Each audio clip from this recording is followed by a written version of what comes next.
English tutorial চ্যানেলে সকলকে স্বাগত জানাই। আজকে আমাদের ক্লাসের আলোচনার বিষয়বস্তু হলো দিস ভার্সেস ইট। ইংলিশ লার্নারদের কাছে এটা সত্যি ডিফিকাল্ট হয়ে যায় যখন তারা ভাবে সেন্টেন্সের শুরুতে দিস বসাবো না ইট বসাবো। যেমন এই দুটো বাক্য দেখো, প্রথম বাক্যটা হচ্ছে this is my new phone, আর দ্বিতীয় বাক্যটা হচ্ছে it is my new phone. এই দুটো বাক্যেরই বাংলা অর্থ করলে দাঁড়ায় এটা আমার নতুন ফোন। দেখো, দিসের অর্থ এটা দাঁড়াচ্ছে, আবার ইটের অর্থ এটা দাঁড়াচ্ছে। তাহলে আমরা কি করে বুঝবো কখন দিস ব্যবহার করব আর কখন ইট ব্যবহার করব? এই কনফিউজিং বিষয়টাই আজকে আমি আলোচনা করব। দিস হচ্ছে ডিমনস্ট্রেটিভ অ্যাডজেক্টিভ, ডিমনস্ট্রেটিভ প্রোনাউন। নিকটবর্তী কোনো ব্যক্তি বা বস্তুকে নির্দেশ করতে এই প্রোনাউন বা অ্যাডজেক্টিভটাকে ব্যবহার করা হয়। যেমন দেখো, দিস বুক ইজ মাইন, এই বইটা আমার। এখানে দেখো, এই দিসটা এই বুক নাউনের আগে বসে অ্যাডজেক্টিভের কাজ করছে। এই দিস হচ্ছে ডিমনস্ট্রেটিভ অ্যাডজেক্টিভ। দেখো, এই নিকটবর্তী বুককে নির্দেশ করছে। আবার দেখো, দিস ইজ মাই বুক, এখানে দেখো দিসটা সাবজেক্ট হিসেবে ইউজ হয়েছে, প্রোনাউনের কাজ করছে।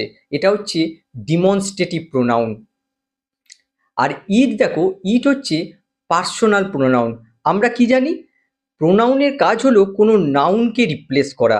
কোনো নন লিভিং থিংস বা কোনো অ্যানিমালকে আমরা ইট দিয়ে রিপ্লেস করতে পারি।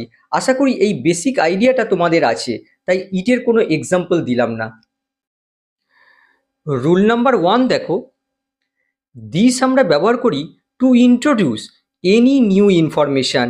কোনো নতুন তথ্যের সাথে পরিচয় করাতে আমরা দিস ব্যবহার করি। কোনো নতুন ইনফরমেশানকে ইন্ট্রোডিউস করতে আমরা দিস ব্যবহার করি। কোনো কিছুর বা কোনো মানুষের সম্পর্কে পরিচয় করাতে আমরা দিস ব্যবহার করে থাকি। স্পিকার লিসেনারকে নিউ ইনফরমেশান দিচ্ছে, এমন ক্ষেত্রে আমরা সেন্টেন্সের শুরুতে দিস ব্যবহার করি। যেমন এক্সাম্পল দেখো, দিস ইজ মাই সান, দেখো আমার ছেলের সাথে কাউকে পরিচয় করাচ্ছি, তাকে নিউ ইনফরমেশান দিচ্ছি। আবার দেখো, দিস ইজ বিমল, লিসেনার জানে না বিমল কে, তাই তাকে বিমলের সাথে ইন্ট্রোডিউস করাচ্ছি। আবার দেখো, this is my new car, কোনো নতুন ইনফরমেশান দিচ্ছি। তাহলে দেখতে পাচ্ছ, ইন্ট্রোডাকশানের ক্ষেত্রে সেন্টেন্সের শুরুতে আমরা দিস ব্যবহার করি। এবার দেখো, ইট আমরা কখন ব্যবহার করি? Two refer to any noun mentioned earlier. আগে কোনো নাউনের উল্লেখ করা হয়েছে, সেই নাউনকে দ্বিতীয়বার উল্লেখ করার সময় আমরা ওই নাউনের পরিবর্তে ইট ব্যবহার করি। যেমন দেখো, this is an interesting movie, have you seen it. এখানে দেখো, প্রথম বাক্যটা লক্ষ্য করো, এটা দেখো নিউ ইনফরমেশান। এই মুভি নাউন সম্পর্কে নিউ ইনফরমেশান দেওয়া হচ্ছে, তার জন্য দেখো সেন্টেন্সের শুরুতে দিস ব্যবহার করা হয়েছে।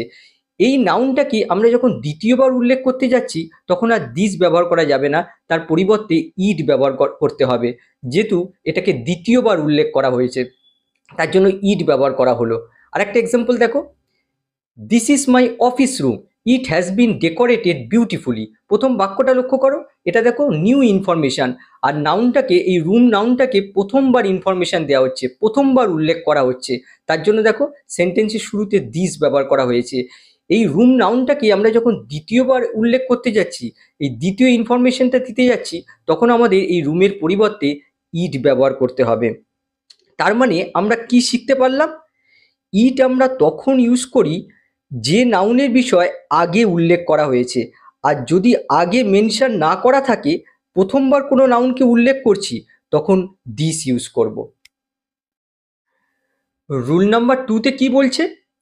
Use it when we are talking about the main noun in the sentence. যখন বাক্যে আমরা মেন নাউন সম্পর্কে কথা বলছি তখন ইট ব্যবহার করবে। আর use this when we are talking about the nearest noun in the sentence. আর যখন বাক্যে আমরা নিয়ারেস্ট নাউন অর্থাৎ নিকটবর্তী নাউন সম্পর্কে কথা বলছি তখন দিস ব্যবহার করবে। এক্সাম্পল না দেখলে বিষয়টা ক্লিয়ার হবে না। ফার্স্ট এক্সাম্পলটা দেখো, my son put the book on the table, তারপরে দেখো dash was made with expensive wood. আমার ছেলে টেবিলের উপরে বইটা রেখেছিল, এটা দামি কাঠ দিয়ে তৈরি। এই গ্যাপে আমাদের দিস বসবে না ইট বসবে বুঝে বসাতে হবে। এবারে দ্বিতীয় বাক্যে লক্ষ্য করো, was made with expensive wood, দামি কাঠ দিয়ে তৈরি। এই দামি কাঠ দিয়ে তৈরি এই ইনফরমেশনটা কার সম্পর্কে দেওয়া হয়েছে? এই টেবিল সম্পর্কে দেওয়া হচ্ছে না বুক সম্পর্কে দেওয়া হচ্ছে? দেখো এটা টেবিল সম্পর্কে দেওয়া হচ্ছে। টেবিল কি এখানে মেন নাউন? দেখো এখানে দেখো, মাই সান, আমার ছেলে বইটা রেখেছিল টেবিলের ওপরে।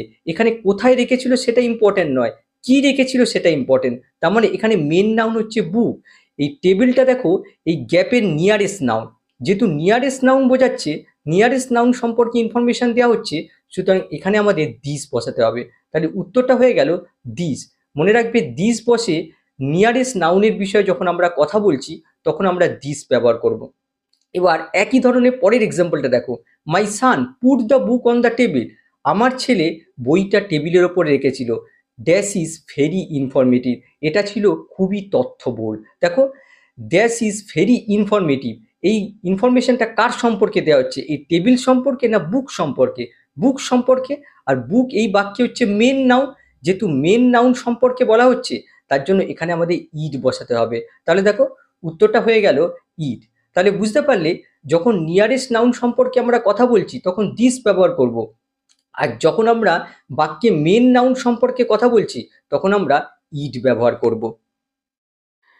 বিষয়টা আরো ক্লিয়ার করার জন্য আরো দুটো এক্সাম্পল দেখো, he dropped his favourite cup on the floor, সে তার প্রিয় কাপটা মেজের ওপর ফেলে দিয়েছিল। আর দ্বিতীয় বাক্যটা দেখো, হি বট, তারপরে দেখো ড্যাশ ফ্রম নিউ মার্কেট, সে এটা নিউ মার্কেট থেকে কিনেছিল। এবারে দ্বিতীয় ইনফরমেশনটা লক্ষ্য করো, সে এটা নিউ মার্কেট থেকে কিনেছিল। এখানে দেখো দুটো নাউন আছে, একটা হচ্ছে কাপ আর আরেকটা হচ্ছে ফ্লোর। এখানে কোন নাউন সম্পর্কে বলা হচ্ছে? সে কি ফ্লোরটা নিউ মার্কেট থেকে কিনেছিল না কাপটা? অবশ্যই কাপটা। তার মানে দেখো এখানে মেন নাউন সম্পর্কে বলা হচ্ছে। সে তার প্রিয় কাপটা মেজের ওপর ফেলে দিয়েছিল। কোথায় ফেলে দিয়েছিল সেটা কিন্তু ইম্পর্টেন্ট নয়, কি ফেলে দিয়েছিল সেটা ইম্পর্টেন্ট। এখানে মেন নাউন হচ্ছে কাপ, কাপ সম্পর্কে বলা হচ্ছে। যেহেতু মেন নাউন সম্পর্কে বলা হচ্ছে তার জন্য এখানে আমাদের ইট বসাতে হবে। তাহলে দেখো উত্তরটা হয়ে গেল ইট।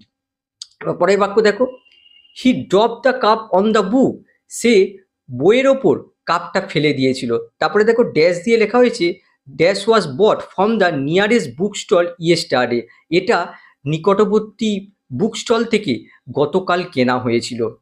এখানে দেখো বুক স্টল থেকে কেনা হয়েছিল, বুক স্টল থেকে কি কেনা হয়েছিল? এই বুকটা না এই কাপটা? অবশ্যই বুকটা। তার মানে এখানে দেখো এই নিয়ারেস্ট নাউন সম্পর্কে বলা হচ্ছে, যেহেতু নিয়ারেস্ট নাউন সম্পর্কে বলা হচ্ছে তার জন্য এখানে আমাদের দিস ব্যবহার করতে হবে। তাহলে দেখো এই উত্তরটা হয়ে গেল দিস। আশা করি কনসেপ্টটা তোমরা বুঝতে পেরেছো। এবারে রুল নাম্বার 3 দেখো, use this if it refers to the idea or statement. This ব্যবহার করবে যখন কোনো আইডিয়া বা স্টেটমেন্ট বোঝাবে। এক্সাম্পল দেখো, the Indian team was defeated in the final match, ভারতীয় টিম ফাইনাল ম্যাচে পরাজিত হয়েছিল। দিস মেড এভরিওয়ান হ্যাপি, এবং এটা সকলকে অখুশি করেছিল। এখানে লক্ষ্য করো, আমরা জানি যে দিস ব্যবহার করা হয় নিয়ারেস্ট নাউনের ক্ষেত্রে। এখানে নিয়ারেস্ট নাউনটা কি আছে? Final match. এবারে লক্ষ্য করো, এই ফাইনাল ম্যাচটা কি সকলকে অখুশি করেছিল? তা নয়, ভারতীয় টিমের ফাইনাল ম্যাচে পরাজিত হওয়াটা সকলকে অখুশি করেছিল। তার মানে এখানে দিসটা দেখো এই পুরো স্টেটমেন্টটাকেই বোঝাচ্ছে। মনে রাখবে, পুরো স্টেটমেন্ট বা পুরো আইডিয়াটাকে যদি বোঝানো হয় তাহলে আমরা দিস ব্যবহার করি। দিস যেমন নিয়ারেস্ট নাউনের ক্ষেত্রে ইউজ করা হয় তেমন পুরো স্টেটমেন্টকে বোঝাতেও আমরা দিস ব্যবহার করে থাকি। নেক্সট সেন্টেন্স দেখো, you prohibited me from going there, I think this is the right decision. তুমি আমাকে সেখানে যেতে মানা করেছিলে, আমি মনে করি এটা সঠিক সিদ্ধান্ত। এখানে লক্ষ্য করো, এখানে দিস কিন্তু কোনো নির্দিষ্ট নাউনের জন্য ব্যবহার করা হয়নি। এখানে দিস বলতে এই পুরো স্টেটমেন্টটাকে বোঝাচ্ছে। সঠিক সিদ্ধান্তটা কি না, তুমি আমাকে সেখানে যেতে মানা করেছিলে। এখানে দিসটা এই পুরো স্টেটমেন্টের জন্যই ব্যবহার করা হয়েছে। পরেরটা দেখো, Rahim always speaks the truth and this is praised by everyone. Rahim সর্বদাই সত্য কথা বলে, এটা সবার দ্বারা প্রশংসিত হয়। এখানে লক্ষ্য করো, এখানে দিসটা কোনো নির্দিষ্ট নাউনের জন্য ব্যবহার করা হয়নি, এই পুরো স্টেটমেন্টটার জন্যই ব্যবহার করা হয়েছে। তাহলে লক্ষ্য করছো, দিস আমরা পুরো স্টেটমেন্টের জন্য ব্যবহার করতে পারি। এখানে এক্ষেত্রে ইট ব্যবহার করলে চলবে না। রুল নাম্বার 4টা দেখে নাও, When the subject is a clause or phrase, the sentence usually begins with introductory id. যখন সাবজেক্ট কোনো ক্লজ বা ফ্রেজ হবে তখন বাক্যটা ইন্ট্রোডাক্টরি ইড দিয়ে সাধারণত শুরু হয়। এক্সাম্পল দেখো, that he died in the car accident is false. গাড়ি দুর্ঘটনায় যে সে মারা গিয়েছে এটা মিথ্যা। এখানে দেখো এই পুরো আন্ডারলাইন অংশটা দেখো, ইজ ভার্বের সাবজেক্ট, দেখো এই সাবজেক্টের জায়গায় ক্লজ বসেছে, এটা হচ্ছে নাউন ক্লজ। এই ক্লজটাকে আমরা ইড দিয়ে রিপ্লেস করতে পারি, এই পুরো ক্লজ অংশটা আমরা ইড দিয়ে রিপ্লেস করতে পারি। তাহলে কি হয়ে যাবে, ইট, তারপরে দেখো ইজ ফলস রয়েছে, ইট ইজ ফলস, তারপরে এই ক্লজ অংশটুকু আমরা শেষে লিখে দেবো, that he died in the car accident. তাহলে বাক্যটা কি হলো, it is false that he died in the car accident. তারপরে দেখো, to speak English is easy, ইংরেজি বলা সহজ। এখানে দেখো এই আন্ডারলাইন অংশটা হচ্ছে ইজ ভার্বের সাবজেক্ট, দেখো এখানে সাবজেক্ট রূপে ইনফিনিটিভ ফ্রেজ রয়েছে, এই ইনফিনিটিভ ফ্রেজটাকে আমরা ইড দিয়ে রিপ্লেস করতে পারি। আমরা লিখতে পারি ইট ইজ ইজি, তারপরে দেখো এই শেষে এই ইনফিনিটিভ ফ্রেজটা বসিয়ে দেবো, two speak English, it is easy to speak English. এই বাক্যের বাংলা অর্থ হয়ে যাচ্ছে ইংরেজি বলা সহজ। এখানে দেখো ইট হচ্ছে ইন্ট্রোডাক্টরি সাবজেক্ট, আর ইন্ট্রোডাক্টরি সাবজেক্ট হিসেবে ইটের কোনো বাংলা অর্থ হয় না। ইংরেজি বলা সহজ, এখানে কিন্তু বলা যাবে না ইয়া হয় সহজ, এরম বলা যাবে না, ইটের এখানে কোনো অর্থ নেই। আবার দেখো, people say that God is everywhere, লোকে বলে যে ঈশ্বর হয় সর্বত্র। লোকে কি বলে, যে ঈশ্বর হয় সর্বত্র। এখানে আন্ডারলাইন অংশটা দেখো, এই সে ভার্বের অবজেক্ট, এখানে দেখো অবজেক্ট রূপে এখানে ক্লজ এসছে, আর যেহেতু এখানে অবজেক্ট রূপে এসছে এটাকে সাবজেক্ট করতে হবে, তার আগে আমাদের এই অবজেক্টের জায়গায় ইট বসিয়ে দিতে হবে, আর এটাকে সাবজেক্ট বানাতে হবে। আর আমরা জানি যে অবজেক্ট যখন সাবজেক্ট হয়ে যায় তখন এটাকে প্যাসিভে করতে হবে। তাহলে দেখো প্রথমে ইট বসে গেল, তারপরে দেখো এই সেটা ইজ সেড হয়ে গেল, তারপরে দেখো বাই পিপুল তো লিখতে হয় না, আর এই যে আন্ডারলাইন অংশটা শেষে বসে গেল, দ্যাট গড ইজ এভরিওয়ার। তাহলে বাক্যটা কি হলো, it is said that God is everywhere. Next দেখো, whether he comes or not does not matter, সে আসে কি না আসে তাতে কোনো মাথা ব্যথা নেই। এখানে দেখো এই আন্ডারলাইন অংশটা হচ্ছে এই ডাজ ভার্বের সাবজেক্ট, এখানে দেখো সাবজেক্ট রূপে ক্লজ রয়েছে, সুতরাং এই ক্লজটাকে আমরা ইট দিয়ে রিপ্লেস করতে পারি। আমরা লিখতে পারি it does not matter whether he comes or not, দেখো শেষে এই ক্লজটা বসিয়ে দেওয়া হয়েছে। পরেরটা দেখো, to meet you is very nice, এখানে দেখো টু মিট ইউ এটা হচ্ছে ইনফিনিটিভ ফ্রেজ, সাবজেক্ট রূপে ইউজ হয়েছে, এটাকে আমরা ইট দিয়ে রিপ্লেস করতে পারি। আমরা লিখতে পারি it is very nice to meet you, দেখো এটা বেশি কমন, এটার থেকেও এটা বেশি কমন। এবারে ইটের অন্য ব্যবহারগুলো দেখো, use introductory it if we talk about time, date, weather and occasion. এখানে দেখো অ্যানটা পড়ে গেছে, এই অ্যানটা এখানে হবে। ইন্ট্রোডাক্টরি ইট ব্যবহার করতে হবে যখন আমরা টাইম, ডেট, ওয়েদার, অকেশান এই সব বিষয়ে কথা বলি। এক্সাম্পল দেখো, ইট ইজ 4 o'clock নাও, এখন 4টে বাজে। এখানে দেখো ইন্ট্রোডাক্টরি সাবজেক্ট হিসেবে ইট ব্যবহার করা হয়েছে। আগেই বলেছি ইন্ট্রোডাক্টরি সাবজেক্ট হিসেবে ইটের কোনো বাংলা অর্থ হয় না। এখন 4টে বাজে, দেখো টাইম বোঝাচ্ছে, টাইম বোঝালে আমরা শুরুতে ইট ব্যবহার করি। আবার দেখো, it is very hot today, আজ খুব গরম, দেখো ওয়েদার বোঝাচ্ছে, তার জন্য দেখো প্রথমে ইট ব্যবহার করা হয়েছে। আমরা এই বাক্যটা এভাবেও লিখতে পারতাম, টুডে ইজ ভেরি হট, কিন্তু সেটা ভালো ইংলিশ নয়, এটা ভালো ইংলিশ। আরও বাক্য দেখো, ইট ইজ রেইনিং হেভিলি, খুব বৃষ্টি হচ্ছে, দেখো ওয়েদার বোঝাচ্ছে, সুতরাং শুরুতে ইট ব্যবহার করা যায়। আবার দেখো, ইট ইজ 16 মার্চ 2025 টুডে, দেখো ডেট বোঝাচ্ছে, সুতরাং সেন্টেন্সের শুরুতে আমরা ইট ব্যবহার করতে পারি। আবার দেখো, it is my birthday today, আজ আমার জন্মদিন, দেখো অকেশান বোঝাচ্ছে, সুতরাং সেন্টেন্সের শুরুতে ইট ব্যবহার করা যায়। আর একটা বিষয় বলে রাখি, যখন আমরা বাক্যে সাবজেক্ট খুঁজে পাই না তখন আমরা ইন্ট্রোডাক্টরি সাবজেক্ট হিসেবে বাক্যের শুরুতে ইট ব্যবহার করি। যেমন একটা এক্সাম্পল বলছি, দেখো দেরি হয়ে যাচ্ছে, আমরা কি বলি, ইট ইজ গেটিং লেট, দেখো বাক্যের শুরুতে আমরা ইট ব্যবহার করেছি, এই ইন্ট্রোডাক্টরি ইটের কোনো বাংলা অর্থ নেই। ইটের দ্বিতীয় ব্যবহারটা দেখো, to emphasize any part of the sentence, বাক্যের কোনো অংশকে জোর দিতে আমরা বাক্যের শুরুতে ইট ব্যবহার করে থাকি। যেমন দেখো, it is Rahim who has stolen my money. রহিমই আমার টাকা চুরি করেছে, অন্য কেউ নয়। রহিমই আমার টাকা চুরি করেছে। এই বাক্যের স্ট্রাকচারটা লক্ষ্য করো। দেখো, ইট হচ্ছে ইন্ট্রোডাক্টরি সাবজেক্ট, তারপরে দেখো ইস হচ্ছে ভার্ব, আর তারপরে দেখো রহিম হচ্ছে কমপ্লিমেন্ট, আর বাকি অংশটা হচ্ছে অ্যাডজেক্টিভ ক্লজ। বাক্যের যে অংশকে আমরা এমফ্যাসিস দিতে চাই সেই অংশটা আমরা কমপ্লিমেন্টে বসিয়ে দেবো। এটাকে বলা হয় ক্লিপড সেন্টেন্স। আরো বাক্য দেখো, it was I who was given the golden opportunity. আমাকেই এই সুবর্ণ সুযোগটা দেওয়া হয়েছিল। এখানে দেখো আমার উপর জোর দেওয়া হয়েছে, তার জন্য দেখো কমপ্লিমেন্টে বসিয়ে দেওয়া হয়েছে। আরো একটা বাক্য দেখো, it was my money that Rahim had stolen. Rahim আমার টাকাই চুরি করেছিল, অন্য কিছু চুরি করেনি, আমার টাকাই চুরি করেছিল। এখানে দেখো মাই মানিকে এমফ্যাসিস করা হচ্ছে, তার জন্য দেখো কমপ্লিমেন্টে বসানো হয়েছে।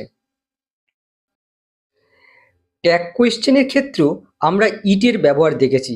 ট্যাগ কোয়েশ্চেনের উপর বিস্তারিত দুটো ভিডিও এই চ্যানেলে পেয়ে যাবে। ট্যাগ কোয়েশ্চেনে প্রথমে একটা স্টেটমেন্ট থাকে, তার সাথে একটা মিনি কোয়েশ্চেন পার্ট জুড়ে দেওয়া হয়। যেমন দেখো, this is my pen isn't it. এখানে দেখো প্রথমে স্টেটমেন্টটা রয়েছে, আর তারপরে একটা মিনি কোশ্চেন পার্ট জুড়ে দেওয়া হয়েছে। স্টেটমেন্টটা যদি অ্যাফার্মেটিভে থাকে তাহলে এই কোশ্চেন পার্টটা নেগেটিভে হবে, তার জন্য দেখো এখানে নেগেটিভ ইউজ করা হয়েছে। প্রথমে দেখো ভার্বটা বসানো হয়েছে, তারপরে নেগেটিভ দেওয়া হয়েছে, তারপরে মাই পেনের পরিবর্তে এখানে ইট ব্যবহার করা হয়েছে। আর একটা বাক্য দেখো, the water was not hot was it. দেখো স্টেটমেন্টটা নেগেটিভে রয়েছে, তার জন্য কোশ্চেন পার্টটা দেখো অ্যাফার্মেটিভে করা হয়েছে। আর লক্ষ্য করো, প্রথমে ভার্ব বসানো হয়েছে, আর তারপরে দেখো ওয়াটারের পরিবর্তে এখানে ইট ব্যবহার করা হয়েছে। ইটের আরও কিছু ব্যবহার আছে, কিন্তু আজকের টপিকটা মূলত দিস ভার্সেস ইট নিয়ে, তাই সেগুলো আর আলোচনা করলাম না। আবার নেক্সট ক্লাসে দেখা হবে। বাই।